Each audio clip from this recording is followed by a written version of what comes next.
Richard Trenton Chase, known as the Dracula Killer and the Vampire of Sacramento, is one of the most brutal, sadistic, disturbing serial killers in history. He is notorious for his obsession with drinking blood.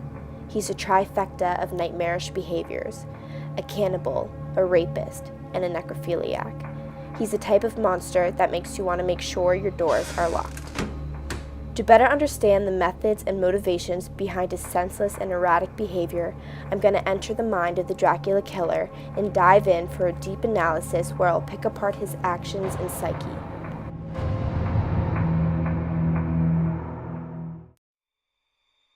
Richard Trenton Chase, born on May 23, 1950, in Santa Cruz, California, was an only child. His mother was mentally ill, and his father was an alcoholic. His father was abusive, constantly beating Chase and his mother. When Chase was 12, his mother was seriously committed to psychological counseling, seeing two psychiatrists. And at age 13, his family, after having financial troubles, lost their home. Chase was a constant bedwetter until the age of 8. By 10, he was setting fires.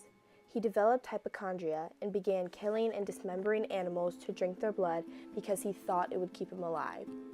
These three habits, bedwetting, arson, and animal cruelty, are the early signs of future murderous behavior. Psychiatrist J.M. MacDonald proposed this triad in 1962.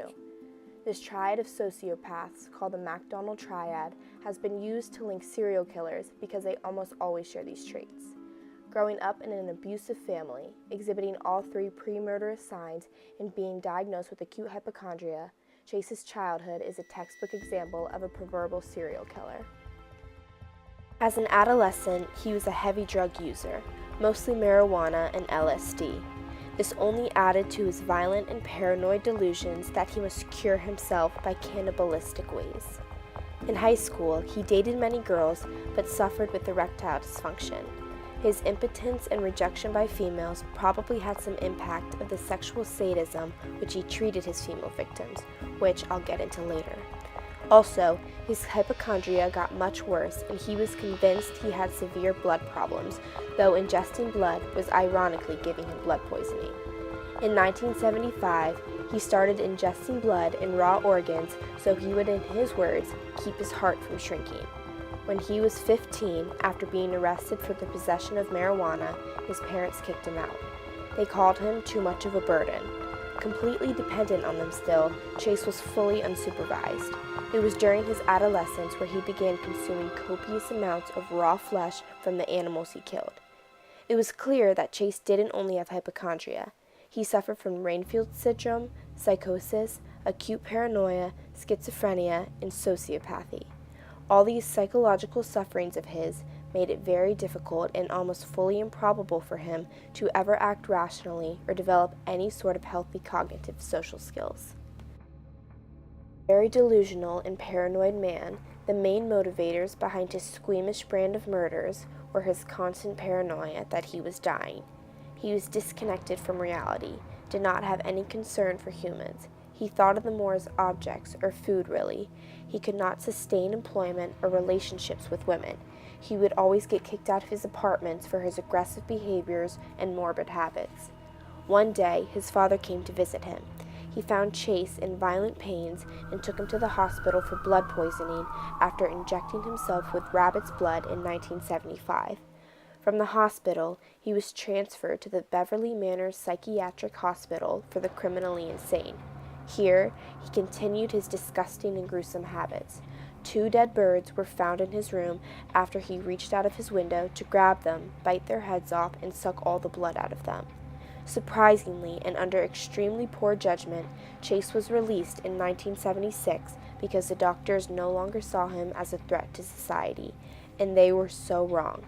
He was periodically arrested for a number of bizarre incidents, including being caught naked with a gun and smeared with blood from the liver of a cow he had slaughtered. He also stole firearms, specifically .22 calibers. He was also using psychoactive drugs at the time of his murders. His first murder, human murder, was a drive-by shooting at the age of 27. This indicated that Chase was still uneasy and paranoid about committing a personal attack, which would drastically change in the future. The disorganization of the murder made it so easy for him to escape the scene with no detection. He began robbing houses. At one point, he was scared off in the act when a couple returned home from grocery shopping, and he evaded capture again. The couple reported that Chase had urinated on a child's bed and defecated in a drawer of children's clothes. His tendency towards the humiliation of the victim. January 23, 1978, his second murder, less than a month later than his first, was of a 12-week pregnant woman named Terry Wallen. This was the first murder that actually showed his MO. As she was taking out the trash, he came up behind her, shot her in the head, and then proceeded to drag her inside, where he mutilated the body in the most extreme ways possible. Chase went back to the trash that Terry was taking out, found an empty yogurt cup, and used it for the blood after he disemboweled her.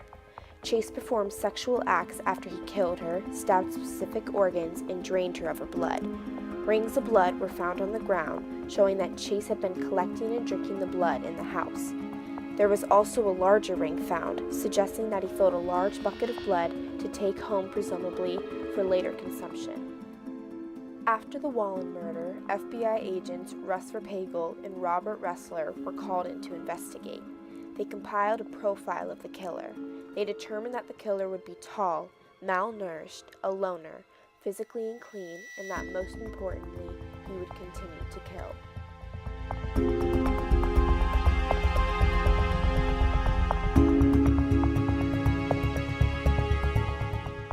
Only 4 days later, he murdered his third, fourth, fifth, and sixth victims as a group. The morning of January 27th, Chase sought out unlocked doors. He explained, later in custody, that an unlocked door was an invitation. This group murder would be his last, and seeing how rapid his succession was from his previous murder, one can only imagine how catastrophic and hostile his future murders would be. Chase entered the house of Evelyn Muroth, who was with her friend Dan Meredith, her 6-year-old son Jason, and her 2-year-old nephew David. Chase shot Dan in the head, showing no remorse, but otherwise he was left untouched. Then he found Evelyn and Jason in the bedroom, shot both of them with his .22 caliber rifle, his signature. Like Terry, Evelyn was sexually assaulted and disemboweled. She was stabbed 6 times post-mortem.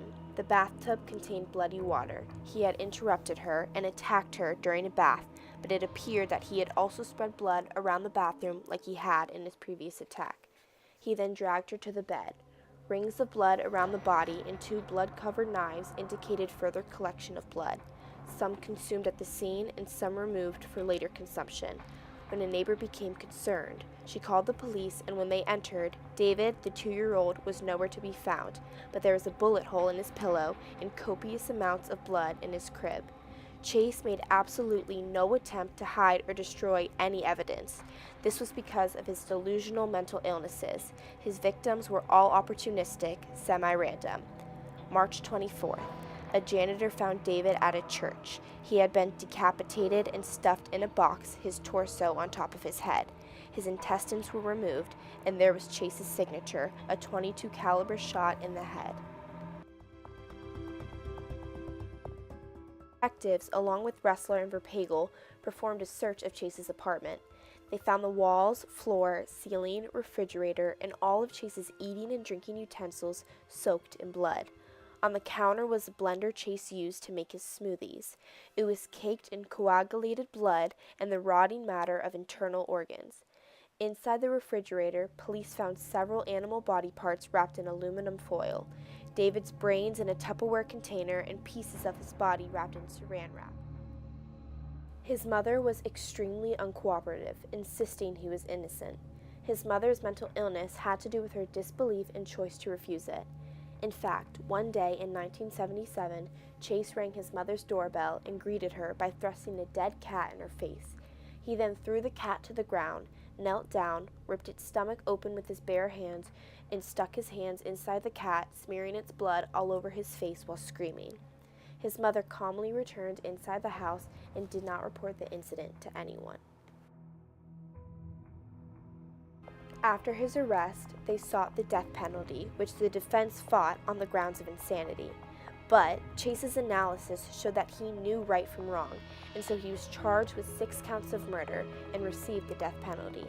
He had admitted that he had brought rubber gloves with him, intending to commit murder, though he clearly did not use them, and that he remembered parts of the crime and was aware of what he was doing, though many details he gave were delusional and fragmented.